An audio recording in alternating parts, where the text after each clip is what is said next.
in terms of the economy, I would love to say that when Congress comes back, they've got a week or 10 days before they go out and start campaigning again, that we're going to see a flurry of action. I can't guarantee that.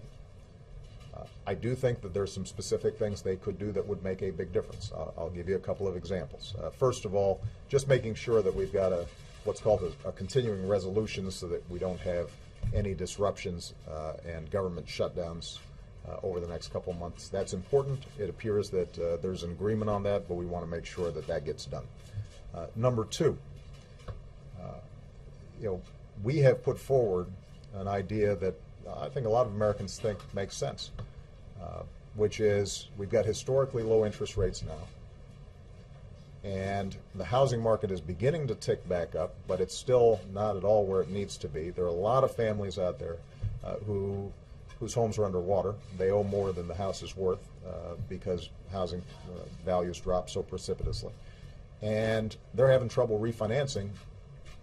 We're going to be pushing Congress to see if they can pass a refinancing bill that puts $3,000 into the pockets of the average family who hasn't yet refinanced their mortgage. That's a big deal. That $3,000 can be used to strengthen the equity in that person's home, which would raise home values. Alternatively, that's $3,000 in people's pockets that they can spend on a new computer for their kid going back to school, or new school clothes for their kids. And so that would strengthen the economy as well. Obviously, the biggest thing that Congress could do would be to come up with a sensible approach to reducing our deficit in ways that we had agreed to and talked about last year. And I continue to be open to seeing Congress